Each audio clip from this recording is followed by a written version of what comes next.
कुछ काम सीख परिवार का सहारा बनना चाहता हूँ, क्या करूँ? आज ही ज्वाइन करो JS ITI, जहाँ मिलेगा electrician, fitter, surveyor, COPA, fashion technology जैसे ट्रेड्स में रोजगार परक प्रशिक्षण, जिसे प्राप्त कर तुम अपने परिवार को आर्थिक मजबूती दे सकते हो। साथ ही मल्टीनेशनल कंपनीज में 100% प्लेसमेंट। JS ITI, पलई पट्टी, Babatpur, Varanasi. Good morning everyone, मैं शिवेश सिंह आपका JS ग्रुप ऑफ ITI के यूट्यूब चैनल पे स्वागत करता हूं।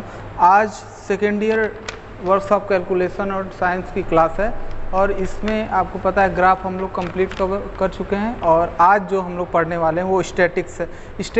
स्टैटिक्स जो है आप लोग के लिए नया है। अभी पिछले हो सकता है हाई स्कूल में आप लोग थोड़ा मोड़ा पढ़े हो, लेकिन यहाँ पे थोड़ा स्तर ऊंचा है और इसलिए मैं कहूँगा कि ये जो क्लासेस होने वाली 2 या 3 क्लासेस होंगी स्टैटिक्स की, तो आप लोग ये काफ़ी इम्पॉर्टेंट है और इस हिसाब से भी इम्पॉर्टेंट है कि इसके जो क्वेश्चन होते हैं ना वो बड़े दिखते तो बड़े हैं, लेकिन आपको ऑप्शन में देना होता है, मतलब हल बड़ा करना पड़ता है और ऑप्शन लगाना होता है। तो इसमें लोग कम इंटरेस्ट लेते हैं, लेकिन एक ही क्वेश्चन के ऊपर 5-5 क्वेश्चन का ऑप्शन डिपेंड करता है, तो इसलिए काफ़ी महत्वपूर्ण हो जाता है। और अगर आप इसको जान जाते हैं ना तो थोड़ा सा गवर्नमेंट सेक्टर्स की जो जॉब की वैकेंसीज आती हैं उसमें भी ये क्वेश्चन पूछे जाते हैं। एक चित्र बना के एक क्वेश्चन दे देगा, उस पर डिपेंड 4-5 क्वेश्चन रहेंगे, तो ये काफ़ी मायने रखता है आप लोग के लिए अगर आप लोग इसको अच्छे से सीखते हो तो मुझे लगता है कि आप लोग ध्यान दोगे एक एक स्टेप पे, जैसे जैसे मैं बताऊंगा इसके बारे में क्या है, कैसे है, क्या हो रहा है। ठीक है, तो आप लोग बने रहिएगा। चलिए अब आते हैं मेन टॉपिक पे कि स्टैटिक्स है क्या। जैसे यहाँ पे आप देख रहे हो स्टैटिक्स लिखा हुआ है, सांख्यिकी जैसे आपने देखा है ना, बीज गणित होता है, अंक गणित होता है, रेखा गणित होता है, ज्यामिति होता है। गणित की अलग अलग, मैथमेटिक्स की अलग अलग शाखाएं, वैसे स्टैटिक्स जो होता है ये भी मैथ की एक अलग अलग शाखा है। अब होता क्या, सांख्यिकी है ना, मतलब संख्याओं को गिनना।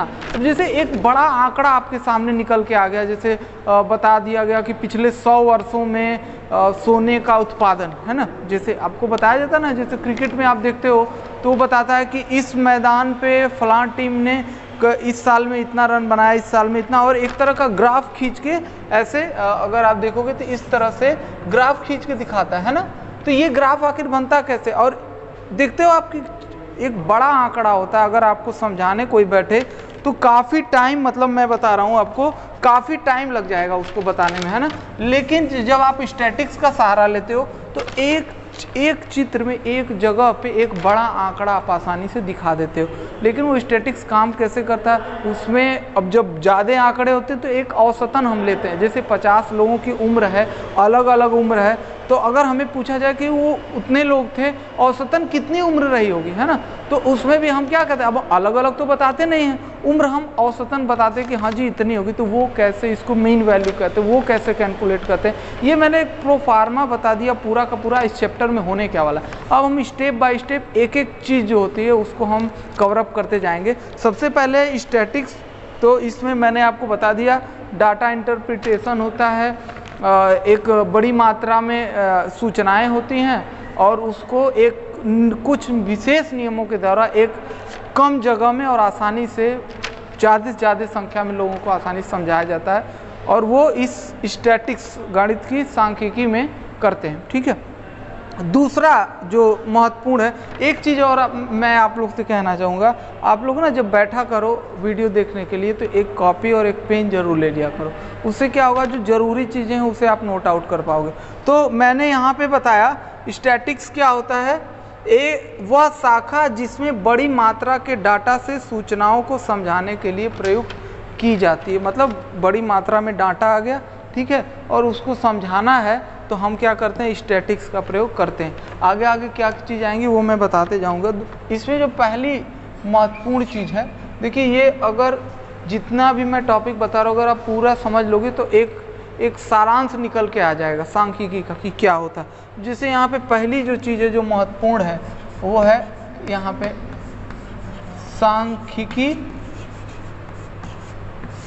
सांख्यिकी अनुमान।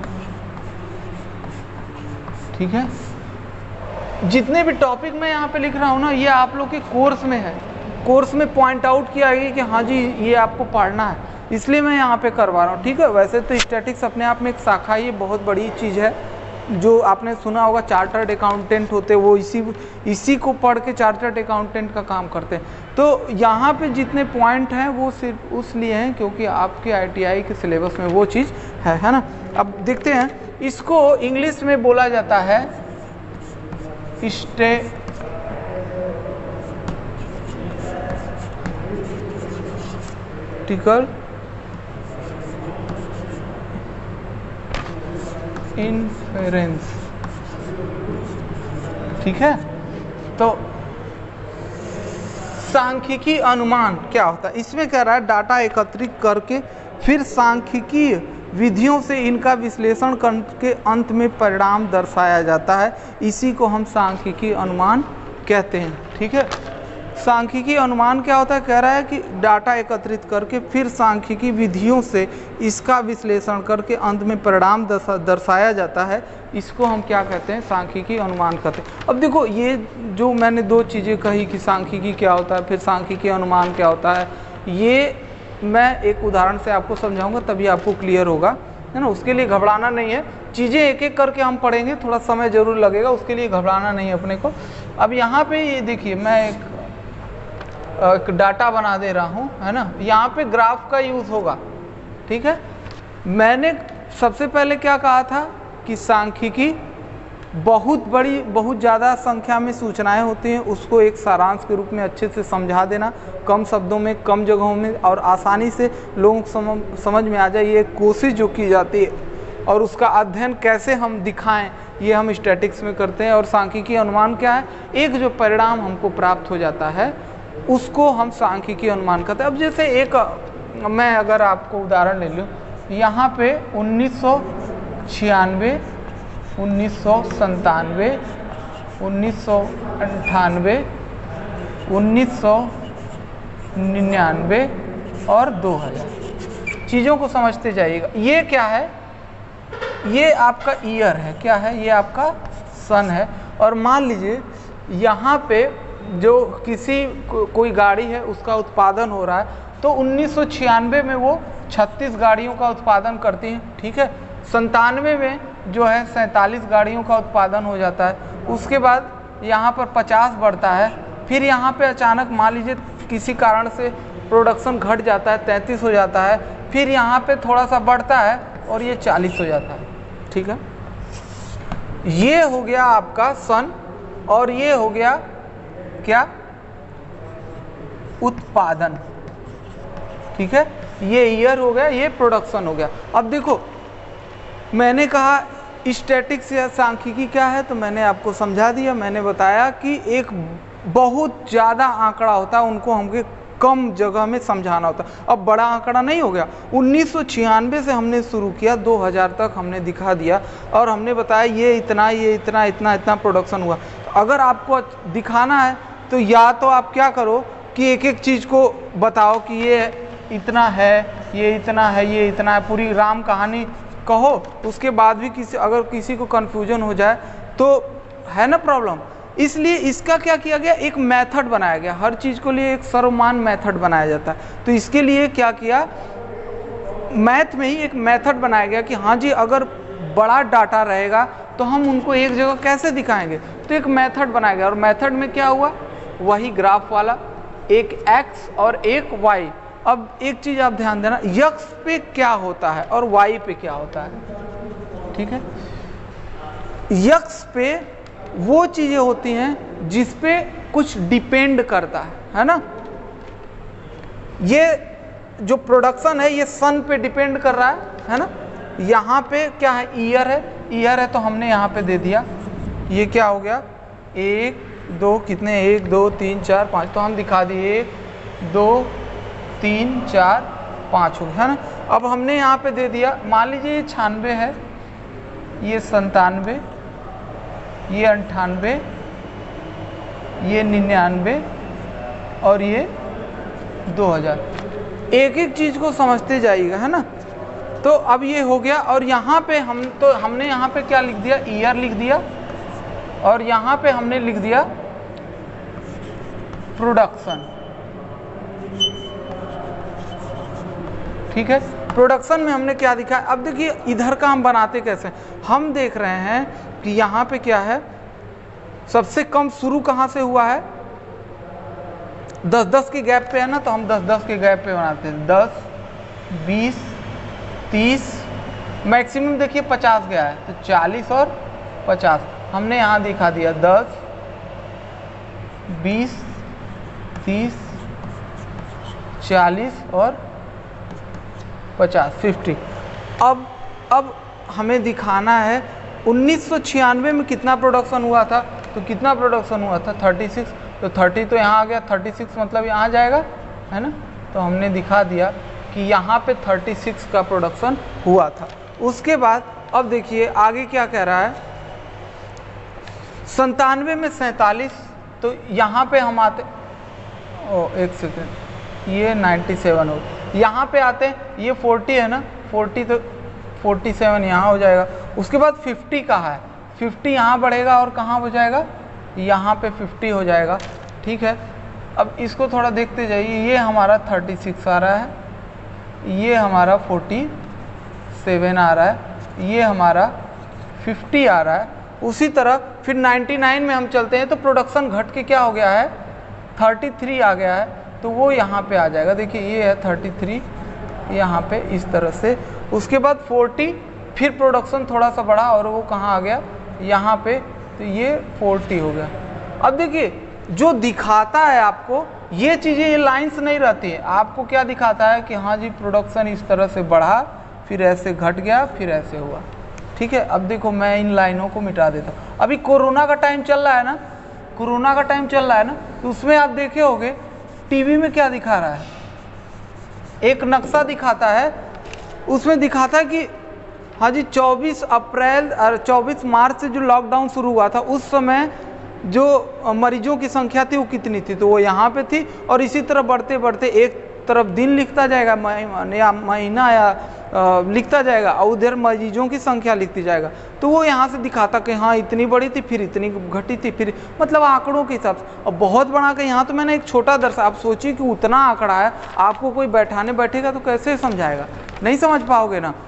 तो इसलिए उसका एक नियम बनाएगा कि इधर क्या करेंगे अपन, यहाँ पे ईयर या दिन लिख दिए और यहाँ पे क्या दिए, प्रोडक्शन लिख दिया या मरीजों की संख्या लिख दी और दिखा दिया कि हाँ जी पहले यहाँ पे था, थोड़ा बढ़ा था, थोड़ा और बढ़ा, फिर यहाँ और यहाँ। अब कोई भी देखेगा तो समझ जाएगा कि अच्छा ये यहाँ था, यहाँ था, यहाँ। स्पष्ट करने के लिए यहाँ भी बीच में 10 नंबरिंग दे देंगे। ठीक है, तो दोनों चीज़ समझ में आई। स्टैटिक्स क्या है, आंकड़ों का एक बड़ी मात्रा में आंकड़े हैं उनको प्रदर्शित करना, और सांख्यिकी अनुमान क्या है कि अब हमने देखा कि ये पूरा का पूरा आंकड़ा इतना है और उसमें परिणाम क्या निकला, तो परिणाम यही निकला है। ठीक है, ये हमारा क्या है, परिणाम निकला है। तो इस परिणाम के हिसाब से हमने आउटपुट के थ्रू एक चीज़ ये बना दी। ठीक है, मुझे लग रहा है आप लोग को समझ में आया होगा ये चीज़, कोई प्रॉब्लम नहीं है। अगर दिक्कत है तो कमेंट कर देना आप लोग, है ना। ठीक है, तो ये क्लियर हो गया ना। अब हम आगे चलेंगे, फ्रीक्वेंसी डिस्ट्रीब्यूशन।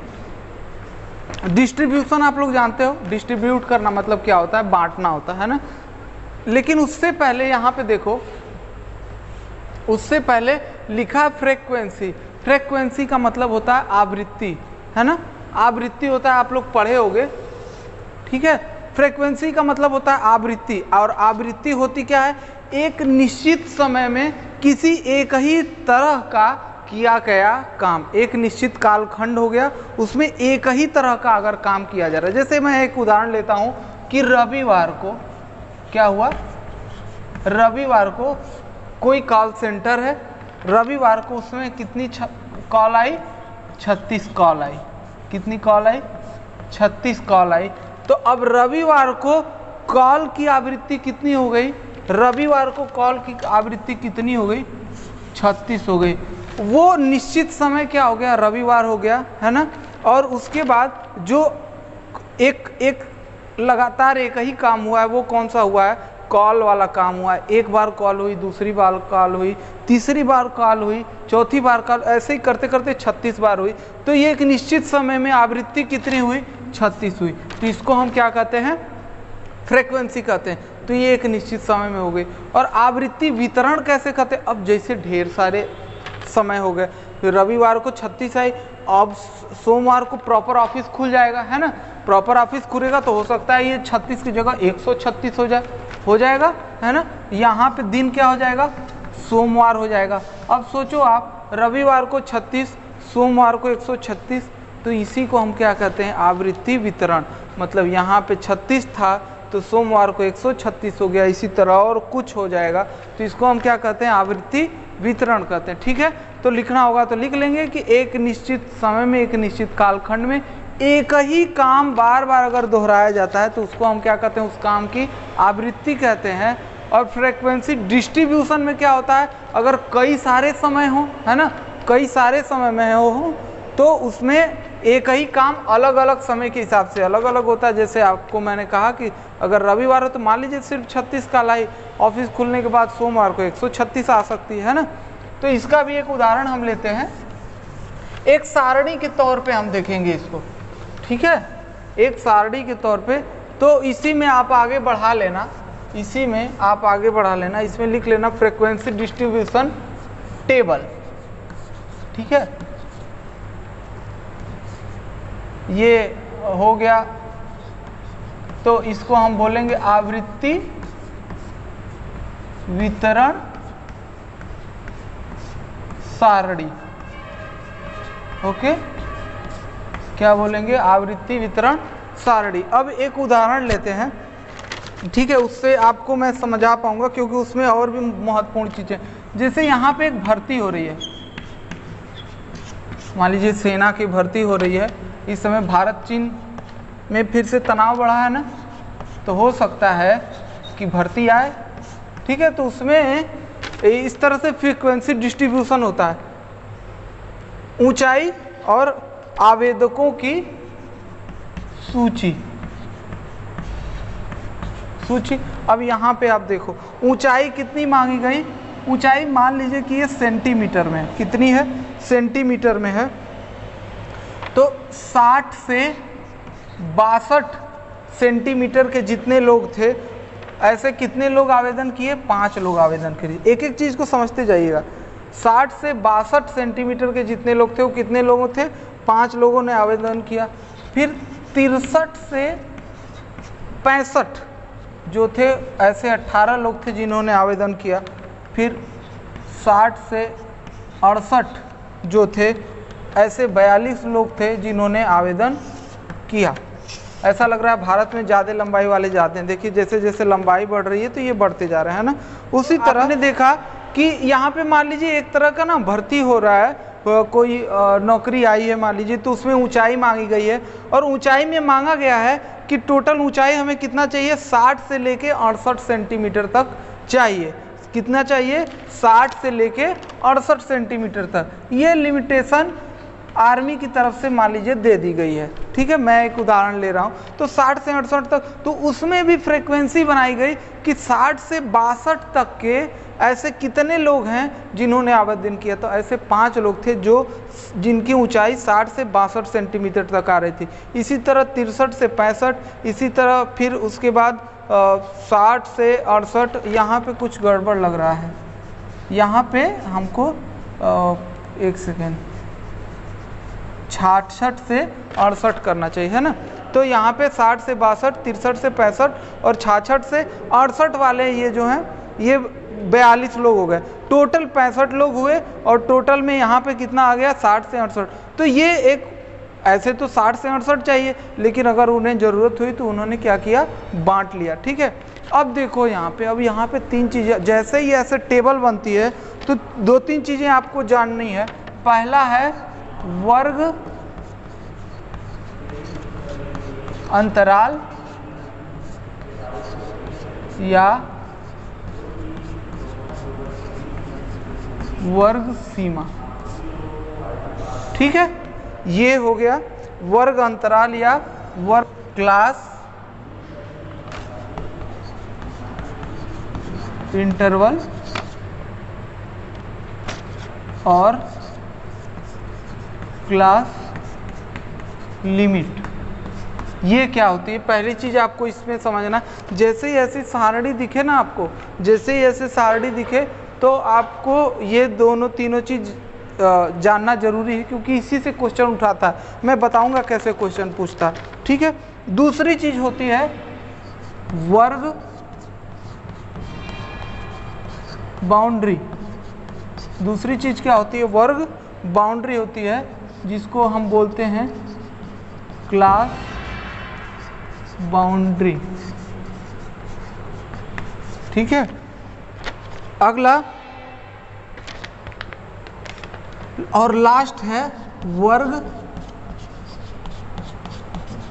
चौड़ाई, जिसको हम बोलते हैं क्लास WIDTH विद। ओके, तीन चीजें हैं, वर्ग अंतराल या वर्ग सीमा, वर्ग बाउंड्री और लास्ट में वर्ग चौड़ाई। बहुत आसान चीजें हैं, जैसे दिख रहा है, जैसा नाम है उसी तरह का इनका काम है। अब सबसे पहले वर्ग अंतराल। वर्ग अंतराल क्या दिया हुआ है, सबसे पहले देखिए कर रहा है वर्ग अंतराल। और वर्ग अंतराल में पहला आप देख रहे हो, यहाँ से पहला वर्ग है 60 और 60 से 62, बीच में कितना अंतराल है, 2 का। इसी तरह इसमें भी 2 का अंतराल है और इसमें भी 2 का अंतराल है। तो अगर हम पहला वर्ग में लेते हैं तो अब आपसे पूछेगा, आप देखो क्वेश्चन कैसे पूछेगा, आपसे पूछेगा कि पहले वर्ग में कितना वर्ग अंतराल है। तो कितना वर्ग अंतराल है, 62 माइनस 60 बराबर 2 का वर्ग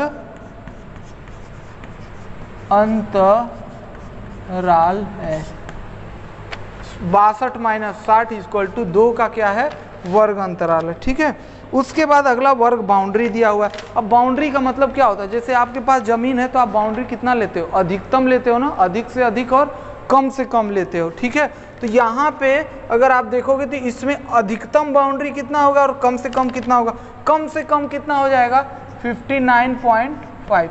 मैथ में हम लेते हैं ना, एक संख्या होता है तो 0.5 तक आगे 0.5 तक पीछे लेते हैं, तो कम से कम 59.5 और अधिक से अधिक कितना हो जाएगा, अधिक से अधिक कितना हो जाएगा, 62.5।